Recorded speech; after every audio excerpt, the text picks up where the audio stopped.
Yes. I was a little concerned about what's known as public cold space. Yeah.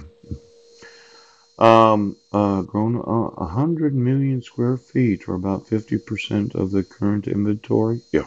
hmm I've looked at these refrigeration units in different supermarkets. Then there's the refrigerated transportation of goods that have to be frozen. Yeah. And I thought we could just use the doors of old refrigerators. Now, let's say that you did need a refrigerated warehouse that investors wanted to love. Recycled garbage at 2,500 degrees, it has a tremendous amount of insulating power to it. Yes. And there's this individual, forklift load Danish canned hams into a station wagon bound for Cuban sandwich shops. Yes. He's closing his business he inherited from his Polish immigrant father, unable to compete in the $6 billion refrigerated storage business. Yeah.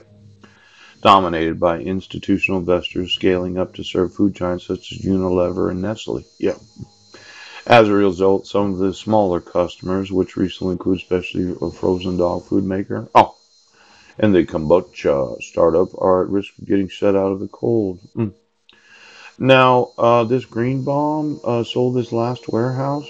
Oh, I could redesign some of these warehouses. Let's say that I used approximately 6 inches of recycled garbage at high temperature, very dense. Yes. Put it around the walls, the ceiling, and the floor. And then I used one of these new types of. Well, the compressor on. Well, exactly why 25%? Yeah, packaged food conglomerate. Yeah. Seems like there's a lot of money in this. Yes. How do you insulate the cold storage of any sort of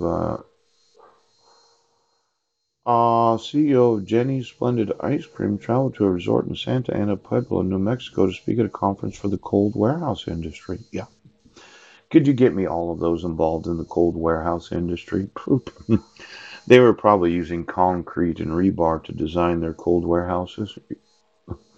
Well, I mean, when you have that dense of a building, offered advice. See, if I connected the electric grid to one of these salt waters, desalinated salt caskets, yeah, and I just put a minuscule amount of atomic waste particle in the, and then I put the electricity through it so that the other end was a special type of compressor that produced cold. Yeah.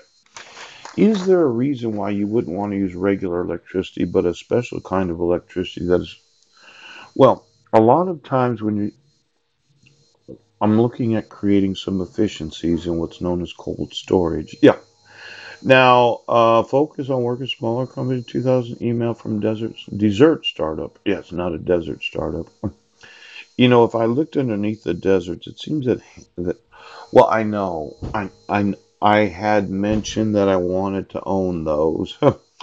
If you put a large cold storage warehouse underneath the desert, yes, that is made from recycled garbage, yes, that has a special energy source specifically to produce cold known as cold store. Well, let's say you have a large desert. It's covered in sand. Yeah, it's out there in the middle of. How hot is it? 3 to 4 feet underneath the ground. Yeah. Let's say you're in Death Valley. It's 120 degrees Fahrenheit. You dig 4 feet underneath the desert and you put in a special cold storage. You connect the electric grid to a special. No.